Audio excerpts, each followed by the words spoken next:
My mother chose my half-sister's dance recital over my valedictorian speech. I clutched the crisp edges of the paper in my hand, my knuckles white. From the podium, the sea of faces blurred into a watercolor painting of pride and beaming smiles. Thousands of them. But the only two seats I truly saw were the empty ones in the third row. Dad's chair and the one beside it that should have held my mother.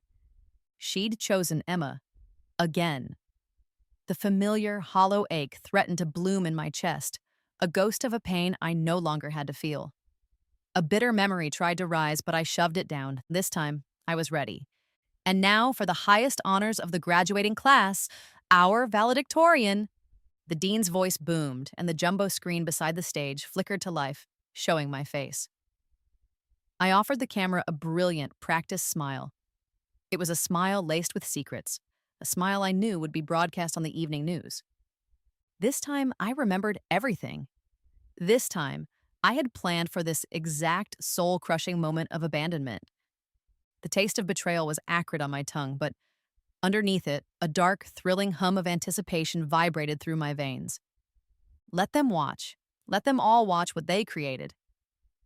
The night before, I'd sat in my childhood bedroom, feeling the strange dissonance of being 24 again, but with 34 years of memories locked inside me. 10 years of future knowledge. 10 years of remembering the slow, agonizing decline that led to my first death. I died of stress-induced heart failure, alone, in a sterile, white hospital bed that smelled of antiseptic and despair. My family? They were celebrating Emma's engagement. I remembered the giddy photo she'd posted, my mother beaming beside her as they toasted with champagne. I saw it just hours before my heart gave its final, exhausted shudder. The ache of that ultimate abandonment pierced my chest, sharp and cold. It was a wound that had festered even beyond the grave. They missed my funeral. They sent a wreath of cheap carnations. But they couldn't be bothered to attend the service itself. They were busy with Emma's wedding dress fitting. Too busy to bury their other daughter. A surge of rage so pure and potent it made my vision swim, washed over me. But then it receded, leaving behind a chilling calm. Steam curled from the rim of my coffee mug, a fragrant ghost in the quiet room.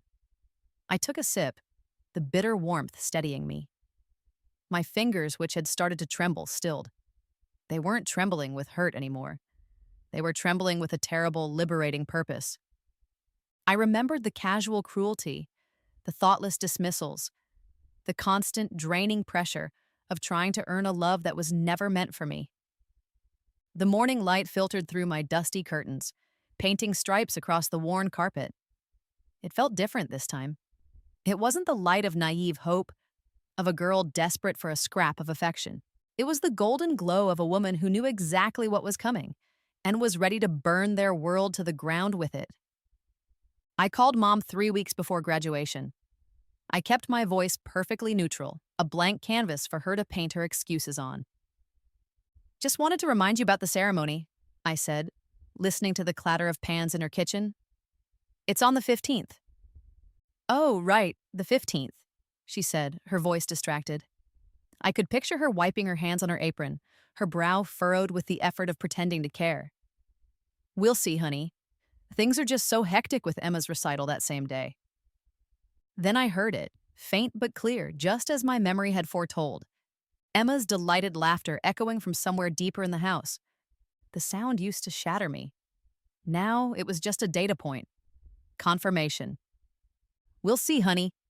The same dismissive tone, the same casual relegation of my once-in-a-lifetime achievement to a scheduling conflict. A familiar sharp stab of rejection twisted in my gut, but this time it felt different. It was fuel, not poison. I set my phone down on the desk with surgical precision. My hand was perfectly steady. The old me would have been crying, my breath catching in ragged sobs of despair. The new me felt nothing but a cold, clear focus. Outside my window, a spring rain began to fall, drumming a soft, relentless rhythm against the glass. It matched the determined beat of my heart. I opened my laptop, the screen illuminating my face in the dimming afternoon light. The cursor blinked expectantly. With deliberate keystrokes, I began researching broadcast journalism programs at the top universities in the country. Their chapter in my life was ending. Mine was just beginning.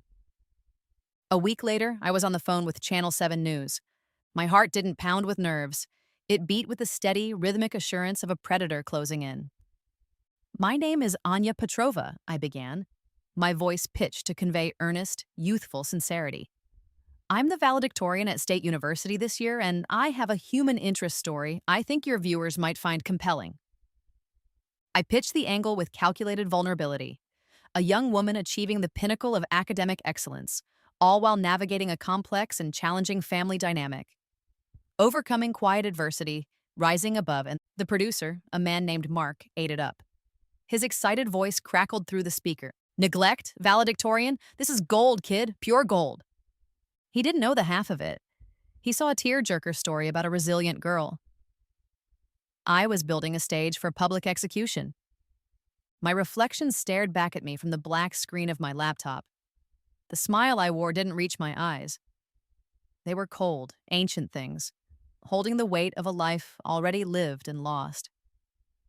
"We can have a camera there," Mark continued, his voice buzzing with professional hunger. "Focus on you during the speech. Get some shots of your proud family." "They won't be there," I said, letting a perfect note of tragic acceptance color my tone. The silence on the other end of the line was electric. I had him. "What? They're not coming to their own daughter's valedictorian ceremony?" "My sister has a dance recital," I said simply, letting the profound injustice of the statement hang in the air. Mark was practically salivating. He sent the contract over within the hour. I printed it out, the paper warm from the printer. It felt heavy in my hands, each clause a carefully laid trap, every signature line a point of no return. Signing my name at the bottom didn't feel like an agreement. It felt like loading a weapon. Graduation morning arrived with the thick, sweet scent of lilacs drifting through the open window and the buzz of nervous anticipation in the air. I drove to my parents' house, a final pilgrimage to the place that had almost broken me. The scene in the living room was a perfect, painful replica of my memories. Emma, my younger half-sister, pranced around in a cloud of pink tulle and glittering sequins. She was a vision of youthful self-absorption. Mom hovered around her, fussing over every sequin, her face a mask of maternal adoration. "Hold still, sweetie," she murmured, adjusting a strap on Emma's costume. "We want you to look perfect for your big day." She hadn't even asked me what color my honor stole was. She finally turned to me, her expression shifting into that familiar practiced look of guilt. It was a look designed to elicit my compliance, my understanding, my forgiveness. It used to shatter me. "You understand, don't you, sweetheart?" Her voice was a soft, manipulative caress. "Her recital is just so important, and the timing is impossible." I met her gaze, my own face a placid mask of acceptance. I had to bite the inside of my cheek to keep a triumphant, vicious smile from splitting my face. The sharp, coppery taste of blood bloomed on my tongue. It was the taste of control. I gave a slow, deliberate nod. "Of course, Mom," I whispered, my voice a perfect imitation of the dutiful, forgotten daughter she expected me to be. "I understand perfectly." The ceremony unfolded like a beautiful, slow-motion catastrophe. Each moment was perfectly choreographed by my memories, but this time it was underscored by the thrill of impending revenge. The air in the auditorium was thick with the scent of perfume and hairspray, the murmur of thousands of proud conversations, a dull roar in my ears. When they called my name for the highest honors, I walked to the podium with a confidence that felt utterly alien and yet completely natural. As I arranged my speech on the lectern, I let my eyes sweep over the crowd. I found the third row, center section. I let my gaze linger on the two empty seats, a stark, damning void in the sea of smiling faces. Just then, I saw it. The tiny red light of the Channel 7 camera positioned perfectly on the balcony. It zoomed in, capturing my face, framing me against the backdrop of my family's absence. The producer was a genius. He was getting his shot. I smiled, a small, sad, brave smile. The camera would see a young woman rising above her pain. I knew it was the smile of a general watching the first volley of arrows fly toward an unsuspecting enemy. I leaned into the microphone. To succeed is one thing, I began, my voice clear and steady, ringing through the vast hall. To succeed when you are told, in ways both big and small, that you are not the priority. That is another thing entirely. I saw a ripple of confusion and intrigue move through the audience. This is for anyone who has ever stared at an empty chair at a moment of triumph. For anyone who had to become their own cheerleader, their own advocate, their own family. I could feel the shift in the atmosphere. This wasn't a standard valedictorian speech anymore, and as I spoke about rising above the people who seek to diminish you, about finding your worth not in their validation but in your own resilience, I felt it. The first beautiful hairline crack appearing in the foundation of their perfect curated world. I finished my speech to a thunderous, stunned ovation. As I walked back to my seat, my phone, tucked away in my pocket, began to vibrate. A text message from Mom. The screen lit up with her name, and a wave of ice-cold satisfaction washed over me. The panic had begun. I silenced the phone without looking at the message. They could wait. As the dean handed me my diploma, a single thought echoed in the newfound quiet of my mind. They thought they had shattered me in my last life. This time, would they break as easily as I once did? I didn't go to the reception party I'd half-heartedly planned. Instead, I went back to the small, off-campus apartment I'd rented, a place they had never bothered to visit. I stripped off the graduation gown, letting it pool on the floor like a black shadow. It had served its purpose. 3 hours after the ceremony, my phone rang. The screen flashed with the name Mom. Right on schedule. I let it ring 5 times before answering, giving her panic time to fester. I was in my tiny kitchen, the simple act of boiling water for tea a small grounding ritual. The moment I answered, her voice, shrill and tight with anxiety, assaulted my ear. "Anya, what was that? What did you do?" There was no congratulations, no apology, only accusation. "What was what, Mom?" I asked, my voice serene. I poured the steaming water over a chamomile tea bag, watching it swirl and bleed color into the mug. "The news! Channel 7! Everyone is calling me. Your aunt, the neighbors, they all saw it. They're all asking why I wasn't there." In the background, I could hear the tinny, underwhelming sound of polite applause. Emma's recital. I'd researched it in my first life out of morbid curiosity. A small community hall, folding chairs. The background noise confirmed it. Maybe 5 other families were in attendance. My graduation had just been broadcast to 3 counties. I stirred a spoonful of honey into my tea, the cloying, sweet scent filling my small kitchen. I let the silence stretch, forcing her to fill it. Her desperation was a balm to my old wounds. I didn't know it would be such a big deal," she finally whispered, the fight draining out of her, replaced by a pathetic, mewling guilt. "Didn't you?" I asked softly. I could picture her perfectly, standing backstage in the dusty community hall, phone clutched in her hand, ringing her free one. Her face, pale with shock and social shame. The carefully constructed image of the perfect mother was cracking under the weight of public opinion. "Anya, you made us look terrible." "I just told the truth," I said, and before she could spiral further, I added, "I have to go. So much to pack." I hung up, leaving her in the ringing silence. I took a slow sip of my tea. It tasted like victory. Midnight brought the inevitable text from my father. He always preferred the distance of a text message. It allowed him to perform his fatherly duties with minimal emotional investment. "Saw the news. Proud of you, kiddo." The words were hollow, a perfunctory pat on the head. He was proud of the achievement, not of me. The success was something he could claim a piece of. My pain was an inconvenience. A second text followed immediately. "Your mother's having a rough time. This is hitting her hard." I stared at the words, a cold, familiar fury coiling in my stomach. There it was. The transaction. He'd offered a crumb of praise, and now it was my turn to pay. My job, as always, was to manage my mother's feelings, to soothe the guilt of the woman who had just publicly abandoned me. I remembered every lesson he'd ever taught me about love. It was conditional. It was a currency, measured and weighed against Emma's endless, grasping needs. He was the chief financial officer of our family's emotional economy, and I was always in debt. From my small apartment window, the city lights twinkled, a galaxy of indifferent stars. They didn't care about my family's petty dramas. They just burned. I felt a kinship with them. My fingers hovered over the keyboard. The old Anya would have typed a long, reassuring paragraph, promising to call mom, promising to smooth everything over. She would have apologized for her own success, making her mother feel bad. The new Anya typed 2 words, and I'm fine. No, that wasn't right. It was too passive. I deleted it. Thanks, I'm doing great. I sent the message and turned my phone face down on the nightstand. The silence that followed from his end spoke volumes. He had made his move, and I had refused to play my part. He'd expected me to rush in and fix it, to absorb their discomfort like a sponge. Let them soak in it. The next morning, my apartment door burst open. I didn't even have time to register the knock. Emma stood there, a tempest of designer athleisure wear and manufactured distress. Her perfect, doll-like face was streaked with tears, and she clutched her phone in her hand like it was a mortal wound.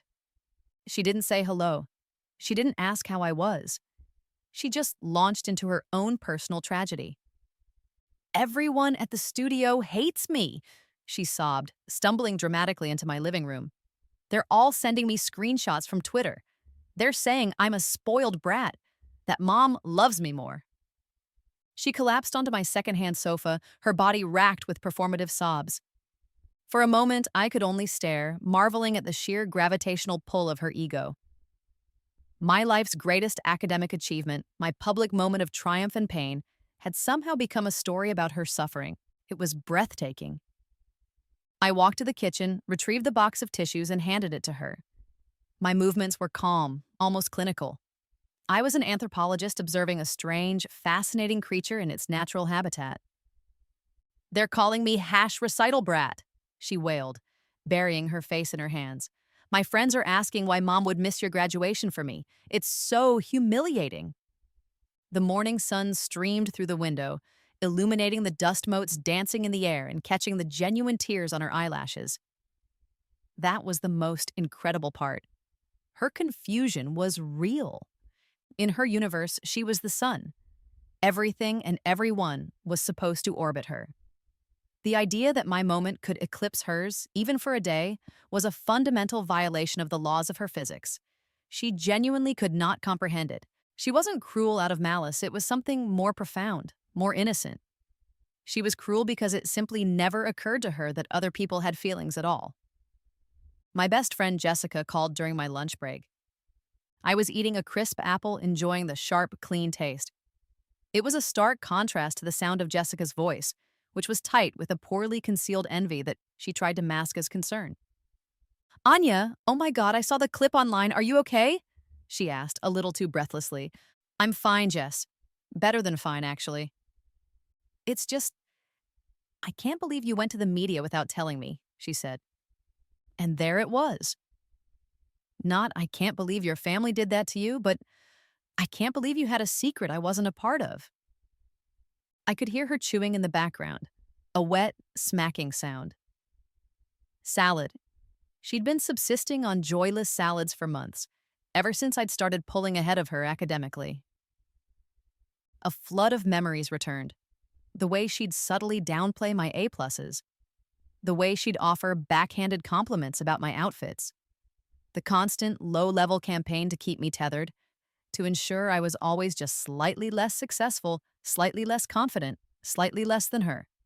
I was her supporting character, the one who made her feel like the star. Now, I had gone off script. The plastic shell of my phone felt slippery in my palm. My hand was sweating slightly, not from nerves, but from a surge of clarifying anger. She wasn't angry because I was hurt. She was furious because I was winning. It all happened so fast. I lied smoothly. It was a whirlwind. "Well, you could have called," she sniffed, the envy now curdling into petulance. "Some of us are actually worried about you." "I appreciate the concern, Jess," I said, my voice cool and dismissive, "but I have it handled." I ended the call, my appetite gone. The apple suddenly tasted like ash. Another name to cross off a list I hadn't realized I was keeping. Later that evening, a notification popped up from Michael. My longtime, hopeless crush. The one I'd wasted years mooning over. "Congrats on the speech, that was intense. Hope you're okay." The message was punctuated with a hollow-looking prayer hands emoji. The sympathy felt cheap, obligatory. In my first life, this text would have sent me into a spiral of hope. But now, I remembered. I remembered with chilling clarity what happened next. A week after my graduation, he had asked Emma to be his date to a summer wedding. It was the final devastating blow to my 24-year-old heart. Curiosity, cold and sharp, propelled my fingers across the screen. I opened his Instagram. His latest story was still active. It was a short video, poorly lit and shaky. A clip of a young girl in a pink tutu spinning on a stage. Emma. My blood ran cold. In the bottom corner of the screen were the digital stamps. The location tag, Northwood Community Hall. The timestamp, yesterday, 6:15 p.m.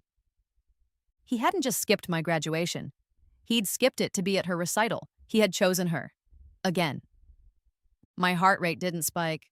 There was no painful lurch in my chest. There was only the quiet, efficient hum of a machine gathering data.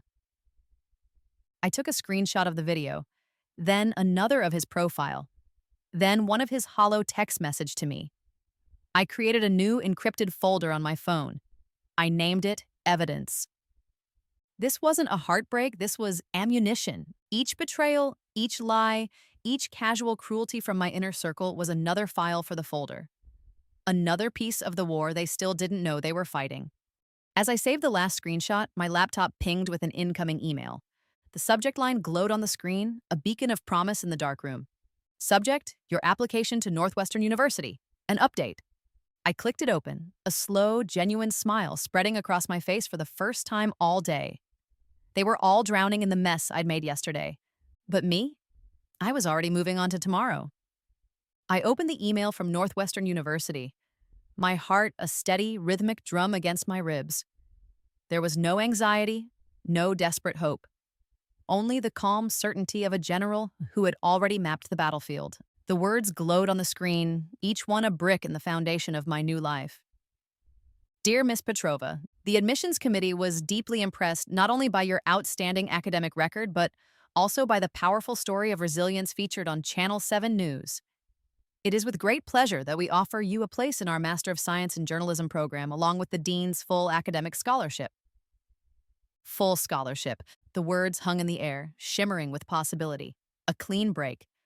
A future I didn't have to ask their permission or their money for. A future they couldn't hold over my head. A wave of something wild and potent rushed through me. It was the dizzying, terrifying thrill of true freedom. While they were spinning in circles, consumed by the frantic shame of a local news story, I was quietly laying the tracks for my escape. The official acceptance letter arrived 2 days later. The envelope was thick and creamy, the cardstock inside crisp and heavy with the scent of ink and promise. It crackled in my hands, a tangible contract with my future. I didn't tell them. I let their panicked texts and voicemails pile up, unanswered. Let them scramble. Let them wonder. The late afternoon light slanted through my window, illuminating the letter in my hands. It no longer felt like the sad, lonely light of my childhood room. It felt like a spotlight, pointing the way out. But Northwestern was for the fall. I still had the summer to conquer. My next move was planned before the ink on the acceptance letter was even dry. I opened my laptop and navigated to the CNN summer internship portal. The most prestigious, most competitive journalism internship in the world. In my first life, I wouldn't have dared. I would have been paralyzed by inadequacy, my confidence already eroded to dust by my family. But the old Anya was dead and buried. I uploaded the Channel 7 news clip as my primary portfolio piece. It was a masterclass in narrative control, and I knew the producers at CNN would recognize that. Then came the essay questions. The big one stared at me from the screen. Describe a time you overcame significant adversity. A slow, predatory smile touched my lips. This was my kill shot. I wrote with surgical precision, each word a carefully sharpened scalpel. I didn't use words like neglect or abuse. I was more subtle, more devastating. I learned early on that the loudest applause must often come from within, I wrote. My academic journey was a solitary one, navigated not with a map provided by family, but with a compass I had to build myself from scratch. Each success was celebrated in quiet solitude, a candle lit in a room of one. I painted a picture of stoic resilience, of quiet strength. I turned their indifference into the fertile ground from which my independence grew. I made myself the hero of the story they had tried to erase me from. My laptop screen reflected my face as I reread the final draft. It was a portrait of cold, hard satisfaction. I hit submit. The confirmation page loaded, a simple, sterile notice of receipt. To me, it was a declaration of war on a much, much bigger stage. My mother called on Friday, her voice syrupy with false warmth. "Anya, honey, we're having a pot roast on Sunday. Your favorite. Please come. We need to talk. We miss you." It was a trap, and we both knew it. A performance. An ambush of manufactured remorse where I was expected to absolve them of their sins so they could feel better about themselves. "I'll be there," I said, my voice as sweet as hers. I walked into that house on Sunday and was immediately assaulted by the thick, heavy smell of Mom's pot roast.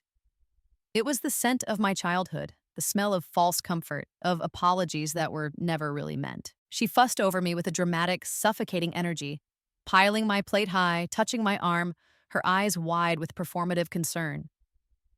Dad was solemn, playing the part of the grave patriarch, ready to mend his broken family. Emma was sullen, picking at her food, radiating the profound misery of someone who was no longer the sole center of attention. They talked and talked and talked. They explained how the recital tickets were non-refundable. They explained how they didn't realize the valedictorian was that big of an honor. They explained how the whole thing was just a big misunderstanding. I ate quietly. I nodded. I let them exhaust themselves with their own lies and justifications. I was a blank wall for them to throw their excuses against, and I let every single one slide to the floor. Under the heavy linen tablecloth, my phone, set to silent, vibrated in my lap. A single sharp buzz, an email notification. I didn't need to look. I knew who it was from. A thrill, cold and sharp, shot up my spine. I kept my face perfectly, placidly neutral. I took a calm sip of water as my mother droned on about how proud she was deep down. The power dynamic in the room was a sleeping animal, and I was about to wake it up. "Could you pass the mashed potatoes?" I asked, my voice cutting cleanly through Mom's monologue about how family is everything. Dad slid the heavy ceramic bowl toward me. As I took it, I looked at him, my expression one of casual pleasantry. "Thanks," I said. "Oh, by the way, I got into Northwestern." I delivered the line while scooping a modest portion of potatoes onto my plate. I didn't raise my voice. I didn't make a grand announcement. I dropped it into the conversation like a forgotten grocery item. The silence that followed was immediate and absolute. It was so thick I could feel it pressing on my eardrums. Forks froze halfway to mouths. My mother's face, which had been arranged in a look of soft maternal love, slackened into stunned disbelief. Emma's head snapped up.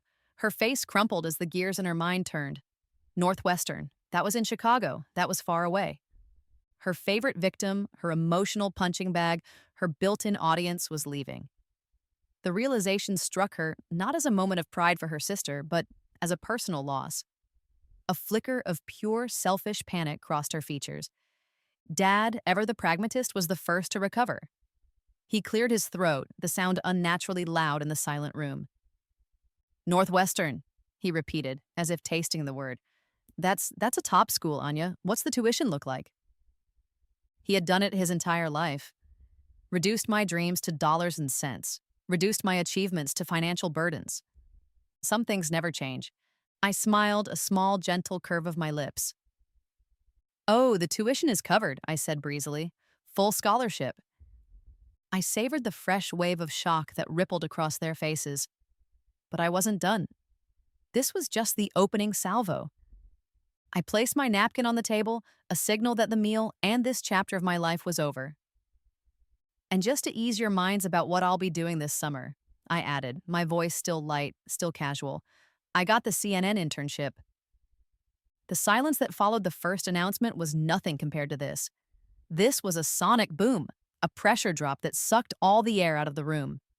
Their faces cycled through a rapid, comical series of emotions. Shock, then a flicker of reflexive pride, then pure, undiluted terror. CNN, not Channel 7 in their small local pond, the global news leader, the national stage. My mother's wine glass trembled in her hand, red liquid sloshing dangerously close to the rim. Her face was ashen. She understood immediately the story wasn't over. Her local embarrassment, the gossip she endured at the grocery store, was about to go national. The dining room, which moments before had been filled with the cloying warmth of their fake reconciliation, now felt charged with a dangerous, crackling electricity. The power balance had not just shifted, it had been completely, violently rewritten. I stood up, smoothing the front of my dress. "If you'll excuse me," I said, my voice as calm as a frozen lake. "I have to go pack." I turned and walked out of the dining room, leaving them sitting there in the ruins of their carefully constructed family portrait. I didn't look back. I could feel their horrified eyes on me as I walked out the front door, the specter of my face on national television hanging between them. Their nightmare was just beginning. The heat in Atlanta was a living thing. It shimmered in thick, visible waves off the pavement as I wheeled my single, small suitcase toward the glass and steel titan that was CNN Center. My entire life fit into one carry-on. There was a ruthless freedom in that. The building rose into the hazy summer sky like a monument to everything the girl I used to be would have considered impossible. She would have been terrified to even step on the plaza. Her knees would have shaken, her palms would have sweat. I felt nothing but a cool, thrilling sense of arrival. My intern press badge was clipped to my shirt. The plastic was stiff and new, a small, rectangular shield. It felt like armor plating over my heart. I walked through the revolving doors, my sensible heels clicking with sharp authority on the polished marble floors. The sound echoed in the vast, cathedral-like lobby, a declaration of my presence. I belong here. The old Anya was a ghost. This was my resurrection. My first week was a blur of frantic energy. I fetched coffee, ran scripts, and logged footage with a quiet competence that got me noticed. I kept my head down and my eyes open. On Friday, a woman with a razor-sharp bob and eyes that missed nothing pulled me aside by the bustling break room. She was Sarah Mitchell, one of the senior producers for Anderson Cooper 360, a legend. "You're Anya Petrova," she said. It wasn't a question. The valedictorian from the Channel 7 piece. "I am," I confirmed, keeping my expression neutral. "That was compelling television," she said, her gaze intense, analytical. She wasn't complimenting me, she was evaluating a product. The empty chair, the speech, it had a strong narrative hook. The break room buzzed around us, a hive of producers and anchors vibrating with the ceaseless energy of the 24-hour news cycle. I could taste the ambition in the air, mixed with the scent of burnt coffee. "I was thinking," she continued, lowering her voice slightly, "that there's a follow-up story here. A bigger one. A national one. A deeper dive into family dynamics, academic pressure, and the myth of the perfect suburban family." She was offering me a cannon. I took a slow sip of the coffee I was holding, the bitter liquid a welcome jolt. I met her hungry, intelligent gaze over the rim of the cup. "What did you have in mind?" I asked. The taste in my mouth wasn't just coffee anymore. It was opportunity. It was the exquisite, long-awaited taste of revenge.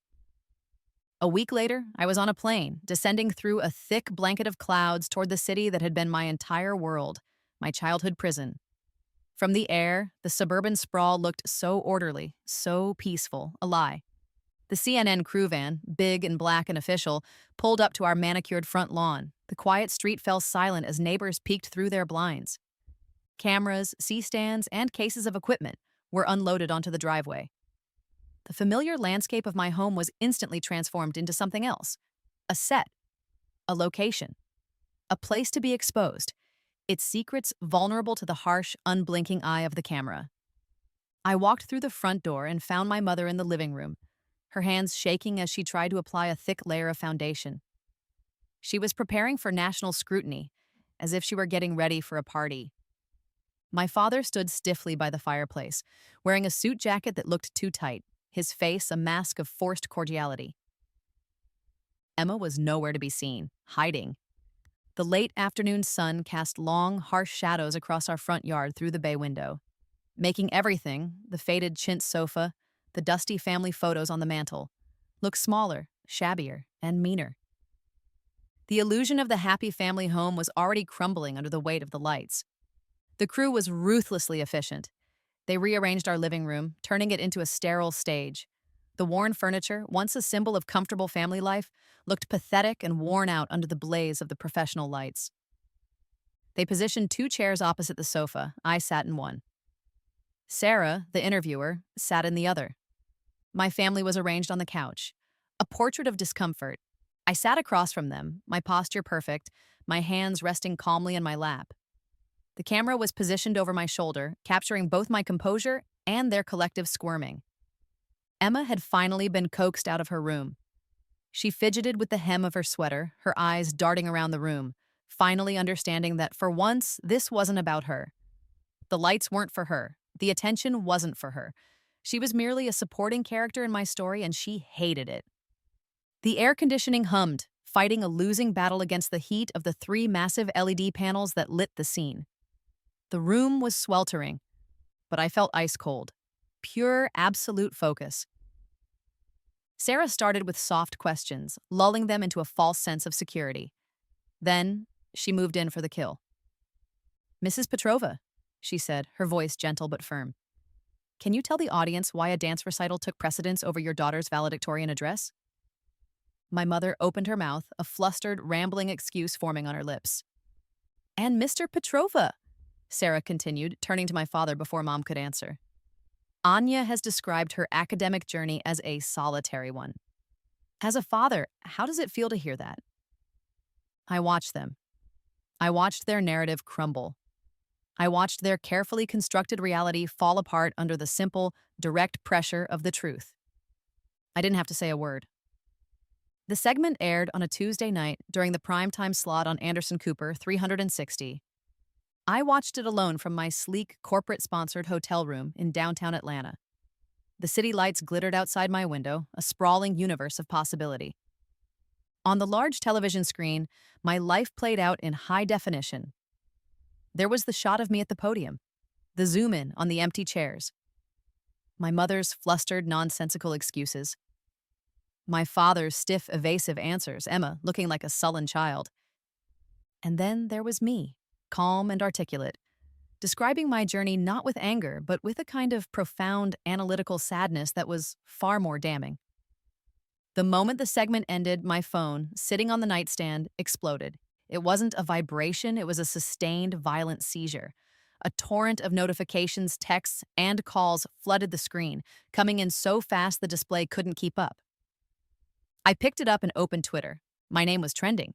But so was something else, a hashtag, #GraduationGate. It was everywhere, thousands of tweets per minute, people sharing their own stories of being the second-choice child, of missed games, of forgotten birthdays, of their own empty chairs. My story was no longer my own. It had become a vessel for thousands of others, a flashpoint for a conversation that millions of people were apparently waiting to have. I watched the numbers climb, my heart beating with a powerful, triumphant rhythm. I had planted a single seed of revenge, and it had grown into a national forest fire. From my hotel room high above the city, I watched the world burn with the truth I had set loose. And for the first time in either of my lives, I felt powerful. I felt free. The viral tidal wave of #GraduationGate swept me into a new reality. My phone became a constant, shrieking siren of opportunity. Bookers from every morning show in the country called Good Morning America, CBS Mornings, The Today Show won. They flew me to New York, first class. I sat in the legendary green room at 30 Rockefeller Plaza, a plate of untouched artisanal pastries on the table beside me. A famous actor was running lines in one corner. A senator was scrolling through his phone in another. They were titans in their worlds. But in this small, buzzing room, I was the main event. I was the story everyone was talking about. A makeup artist dusted powder onto my face, murmuring about bringing out my eyes. I looked at my reflection in the brightly lit mirror. The woman staring back was a stranger. Her eyes weren't haunted by a desperate need for approval. They were calm, steady, and sharp, with a media-savvy intelligence I had acquired with astonishing speed. She was confident. She was powerful. She was someone I barely recognized, and I liked her immensely. When I walked out onto the set, the studio lights felt different than the ones in my parents' living room. Those had been harsh, interrogating lights meant to expose. These lights felt warm. They felt like a spotlight. They felt like a welcome. In the midst of the media whirlwind, the desperate calls from my family continued, each one more frantic than the last. They were no longer angry. They were terrified. Mom called me sobbing, her voice ragged with a panic so deep it was almost incoherent. "You have to make it stop, Anya. Please," she begged. "Beverly from next door crossed the street to avoid me at the grocery store. Someone egged the garage door." Her world was shrinking, her social standing evaporating. The shame she had inflicted on me was now her own, magnified 1,000 times over. Then came the call from my father, his voice strained with a fury he was trying and failing to contain. "Do you have any idea what you've done?" he seethed. "My firm has been getting calls. Potential clients, questioning my character, Anya. This is affecting my livelihood." Even Emma's tiny, glittering world was imploding. Her dance studio had gently suggested she take a break until the negative attention died down. Her stage had been taken from her. I listened to their pleas, their threats, their weeping. I listened with the detached clinical interest of a scientist observing specimens squirming under a microscope. Their pain felt distant, academic. It couldn't touch me anymore. They thought this was about public opinion. They thought if they could just weather this storm, things would go back to normal. They had no idea. The storm hadn't even truly started yet. Between media appearances in New York, I scheduled a different kind of meeting, a quiet one, far from the cameras. The law office of Patterson, Davies, and Stern smelled of old leather, lemon polish, and the kind of money that doesn't need to be flashy. It was a secret I had kept even from myself in my first life. I had been too drowning in my own pain, too focused on their rejection to ever look into it. My maternal grandmother, a woman I barely remembered, had been sharp, shrewd, and completely mistrustful of my father. She had left her entire estate to me. It was locked in a trust, untouchable by my parents, with a single condition. I could not access the principal until my 25th birthday. My 25th birthday was 3 weeks away. Mr. Davies, a kind man with gentle eyes who had known my grandmother, slid a thick portfolio across the polished mahogany desk. "We've managed it carefully, as per her instructions," he said softly. "She always said you were the one with good sense." I opened the portfolio. My hands were steady, but my breath caught in my throat. The numbers stared back at me. Stock portfolios, real estate holdings, dividends reinvested for a decade. It wasn't a modest inheritance, it was a fortune. The vertigo of it hit me hard. All those years, I had been fighting for scraps from their table, desperate for their approval, their financial support for college, their validation. I had been a millionaire the entire time. I wasn't just a successful intern anymore. I was wealthy. I was independent in a way I had never, ever imagined. The knowledge settled in my bones, not with a giddy rush, but with an ice-cold, liberating calm. This changed everything. My final interview was back at CNN, a follow-up primetime special with Anderson Cooper himself. It was the closing act of the public drama of Graduation Gate. He was asking me about my future, about Northwestern, about the internship. "It's an incredible opportunity," I said, looking directly into the camera, speaking to the millions of people watching. "And I'm grateful for it. It's given me the confidence to finally step out on my own." I paused, letting the moment hang in the air. "But the irony," I continued, a small, sad smile playing on my lips, "is that I never actually needed their approval. I never needed to worry about a scholarship or a starting salary." Anderson leaned forward, his journalistic instincts flaring. "What do you mean?" I turned to him, my expression one of simple, factual revelation. "My grandmother left me a significant inheritance. It's been in a trust, inaccessible until my 25th birthday, which is next month." I let that sink in before delivering the final blow. "I've had my own resources all along. I just didn't know the extent of them." I saw it in his eyes. The instant understanding of a master storyteller realizing the narrative had just taken a shocking, unbelievable turn. The producers would be screaming in the control room. The camera held on my face as the entire country absorbed the twist. The neglected daughter, the underdog who overcame her family's indifference to achieve success. was actually a secret heiress. The story wasn't about a victim anymore, it was about a fool and his gold, an entire family of fools. I could almost hear their phones starting to ring, the frantic calls from reporters now scrambling to verify the biggest twist in a story that had captivated the nation.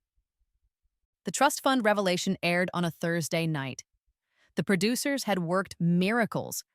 The segment was updated with B-roll of my grandmother's stately mansion in Connecticut and a graphic illustrating the astonishing growth of her investment portfolio. Social media didn't just explode, it went supernova. The narrative shifted instantly.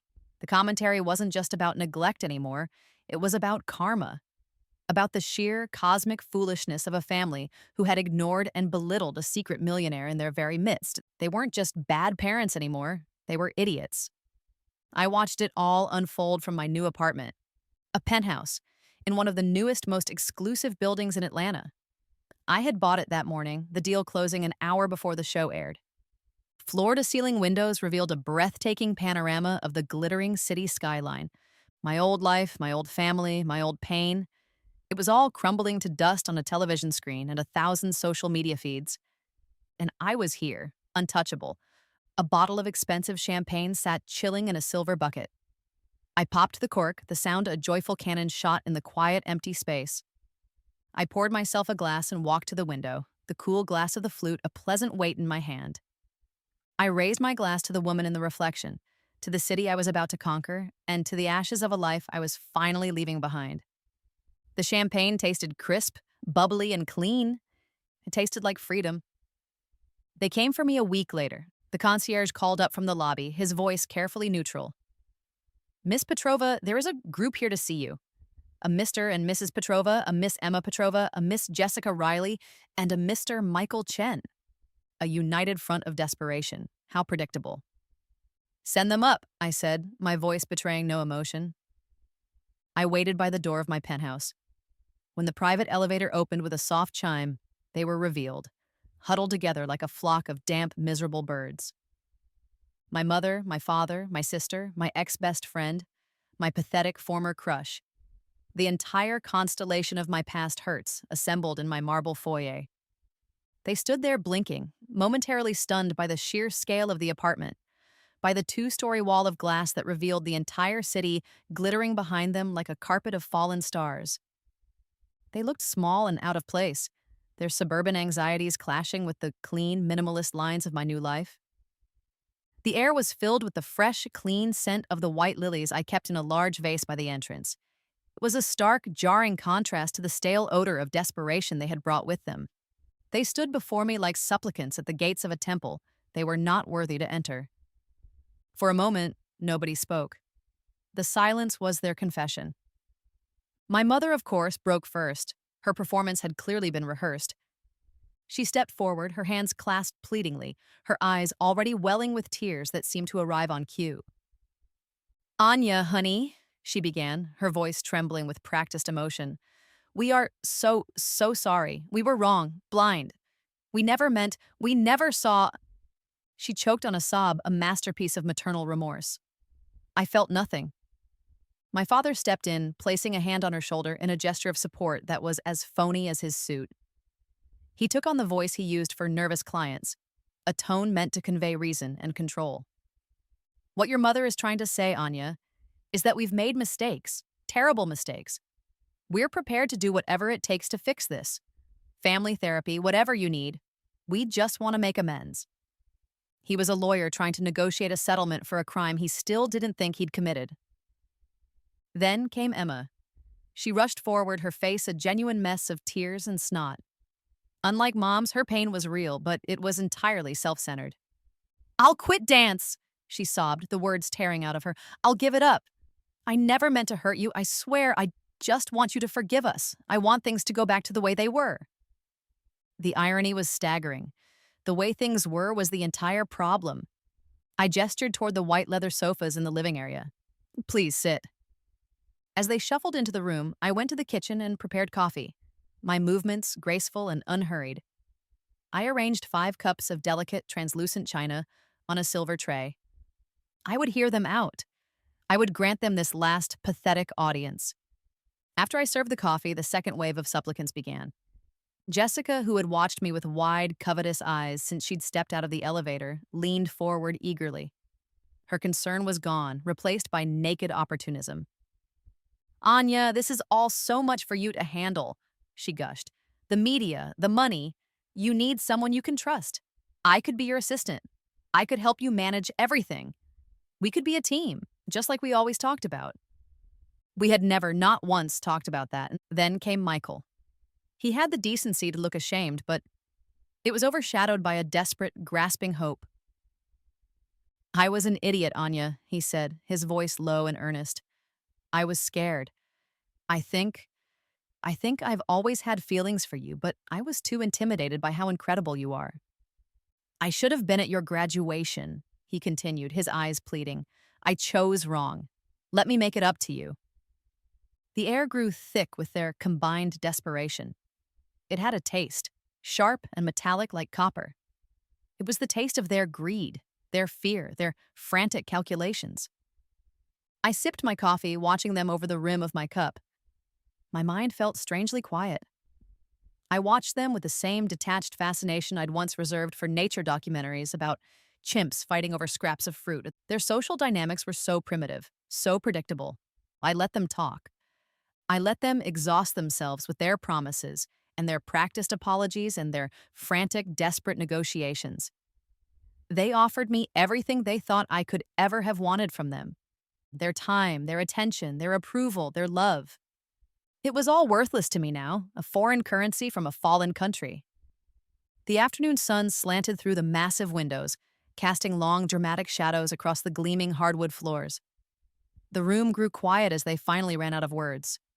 They waited. They stared at me, their expressions a pathetic mixture of hope and raw fear. They had performed their acts of contrition.